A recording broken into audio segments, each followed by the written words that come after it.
কাজের লোক, ছোট লোকের বাচ্চা, দেখে কাজ করতে পারছিস না, পাটা নোংরা করে দিলি। আমি তো ফের আবার একটা দেবো, কথা বলিস কেন? আপনারা কার কাছে এসেছেন? আমরা কার কাছে এসেছি সেটা কি তোকে বলতে হবে? আমরা আমাদের স্যারের বাসায় দুপুরে লাঞ্চ করতে এসেছি। স্যার মানে আপনি কার কথা বলছেন? এই তুই এখনো বুঝতে পারিসনি? আমরা কামরুল স্যারের বাসাতে এসেছি, আমরা কামরুল স্যারের বাসার গেস্ট। কামরুল স্যার? তার মানে তুই স্যারকে চিনিস? এত ঢং না করে বল স্যারের ফ্ল্যাট কোনটা। হ্যাঁ দ্রুত বল, অনেকক্ষণ থেকে স্যারের ফ্ল্যাটটা খুঁজছি, অনেক ক্ষুধাও লেগেছে আমাদের। আচ্ছা আপনারা আমার সাথে এমন ব্যবহার করছেন কেন? আপনারা ছেলে মানুষ আর আমি একটা মেয়ে। আনফরচুনেটলি আমার মপটা আপনাদের গায়ে লেগে গেছে, কিন্তু তাই বলে আপনারা আমার গায়ে হাত তুলবেন? এই ছোট লোকের বাচ্চা, তোর গায়ে কেন হাত তুলেছে এটা বোঝা থাকলে তোকে আরো একটা থাপ্পড় মারতে হবে, কারণ তুই তো ধনী গরিবের ব্যবধান বুঝিস না। তুই তো 2 টাকার শাড়ি পরে আছিস, আর আমরা যে পোশাক পরে আছি এর দাম সম্পর্কে তোর কোনো ধারণা নেই। আমরা লাখ লাখ টাকা স্যালারি পাই আর লাখ লাখ টাকার পোশাক পরি, বুঝতে পেরেছিস? আর তুই সেই লাখ টাকার পোশাক নোংরা করেছিস, এই জন্য তোকে থাপ্পড়টা দিয়েছি। আচ্ছা আপনাদের কথা শুনে এটা বুঝতে পেরেছি যে যারা শাড়ি পরে তারা হচ্ছে গরিব, তারা কাজের বুয়া। আচ্ছা আপনাদের স্ত্রী, আপনাদের মা, আপনাদের বোন, তারা কি বাড়িতে শাড়ি পরে না? আরে তারা তো শাড়ি পরবেই, কারণ যখন যেখানে যেটা প্রয়োজন সেটা তো করবেই। তাহলে তারা কি আপনাদের বাড়ির বুয়া? মানে আমি বোঝাতে চেয়েছি তারাও তো শাড়ি পরে। তারা শাড়ি পরে ঠিকই, কিন্তু তোর মতো ফকিন্নি মার্কা শাড়ি তারা পরে না। আর তুই আমার স্যালারি সম্পর্কে জানিস? আমি প্রতি মাসে 1 লক্ষ টাকা স্যালারি পাই, আরও আমি আউট ইনকাম করি 2 লক্ষ টাকা, সর্বমোট 3 লক্ষ টাকা আর্ন করি। তাহলে বুঝে দেখ আমার পরিবারের লোকজন কত দামি শাড়ি পরতে পারে। তিল থেকে তাল, ভুল থেকে শিক্ষা, আর অতিরিক্ত বাড়াবাড়িতে ধ্বংস, সে কথার বাস্তব প্রমাণ আজ এখানে মিলছে। এই তুই আমাদেরকে এত জ্ঞান দিচ্ছিস কেন? শোন, তোর সাথে তো প্যাক করার সময় নাই, তার থেকে ভালোই ভালো বলে দে কামরুল স্যারের ফ্ল্যাট কোনটা। আপনারা একদম ঠিক জায়গাতেই এসেছেন, এটাই আপনাদের কামরুল স্যারের ফ্ল্যাট। তার মানে তুই স্যারের বাসার কাজের লোক? না, আমি এবারের কাজের লোক না, তবে আমি আপনার স্যারের দেখাশোনা করি আর তার কেয়ার করি। আর সে একই তো কথা, তুই আমাদের সাথে বিয়াদবি করেছিস, স্যারকে বলে তোর চাকরি ক্যান্সেলের ব্যবস্থা করছি। তোর এত বড় সাহস, তুই আমাদের মুখে মুখে তর্ক করিস? উপরে স্যারের সাথে কথা বলে তারপর তোর ব্যবস্থা করছি। আলামিন সাহেব চলুন। এই দাঁড়ান, আপনাদের উপরে যেতে হবে না, আপনাদের স্যারকে আমি এখানেই ডাকছি। এই তুই স্যারকে এখানে ডাকলে স্যার এখানে আসবে, তোর কি সেটা মনে হয়? চুপ করুন, আমি তাকে ডাকলে সে এখানে আসতে বাধ্য, কারণ আমি তার স্ত্রী। এই পাশে থাকলে আর একান্ত সময় কাটালে কেউ কারো স্ত্রী হয়ে যায় না, তুই স্যারের সাথে ডাক দিস না। ব্যাস অনেক হয়েছে। কামরুল, কামরুল কোথায় তুমি? তুই জানিস তুই কার গায়ে হাত দিয়েছিস? তুই আমার কলিগের গায়ে হাত দিয়েছিস, তোর ওই হাত আমি ভেঙে ফেলবো। কি ব্যাপার, ডাকাডাকি করছে কেন? ও আপনারা এসেছেন, দাঁড়িয়ে আছেন কেন? চলুন ভিতরে চলুন। জি স্যার, ভেতরে যাব, কিন্তু এখানে একটা সমস্যা হয়েছে, তার সমাধান করবেন তারপর ভেতরে যাব। কি সমস্যার কথা বলছেন? এখানে আবার সমস্যা করবে কে? স্যার, এই ফকির বাচ্চা আমাদের সাথে উল্টাপাল্টা ব্যবহার করেছে। আপনারা কাকে কি বলছেন? আমি তো এখানে কাউকে দেখতে পাচ্ছি না।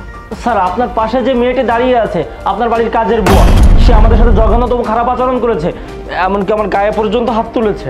আরে আপনারা কি বলছেন? আমি তো কিছুই বুঝতে পারছি না। আচ্ছা আপনারা দাঁড়িয়ে আছেন কেন? আচ্ছা ভিতরে চলুন, সবকিছু ভেতরে গিয়ে শুনুন।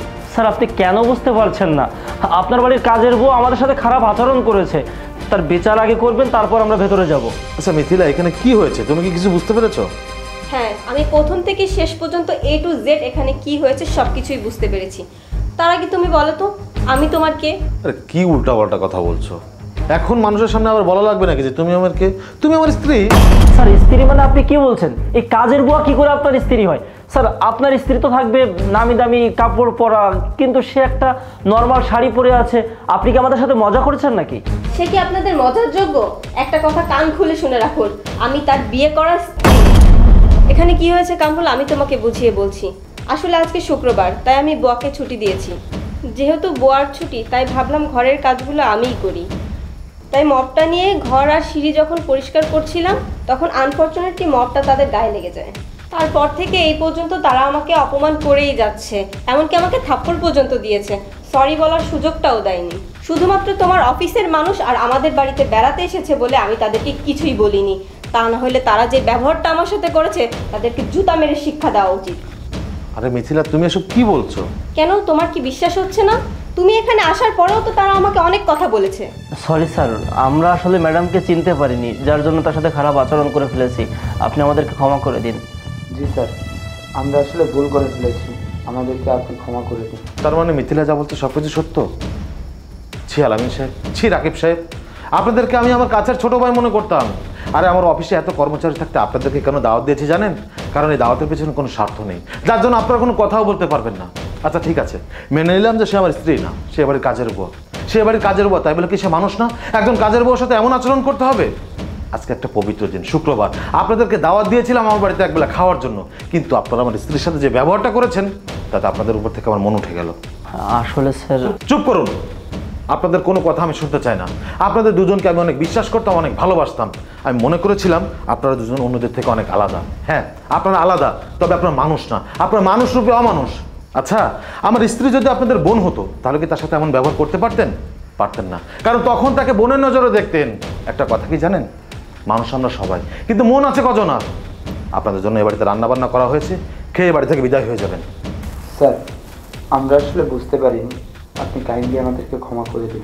হ্যাঁ, ক্ষমা করা মহৎ গুণ, কিন্তু সব ভুলের ক্ষমা করতে নেই। আজকে আপনারা আমার স্ত্রীকে অপমান করেছেন, মানে আপনারা আমার ইজ্জতে হাত দিয়েছেন, তাই সরি, আপনাদেরকে আমি ক্ষমা করতে পারবো না। মিথিলা, তাদেরকে ভিতরে নিয়ে এসে খাবার খেতে দাও, তারপর তারা এখান থেকে চলে যাবে।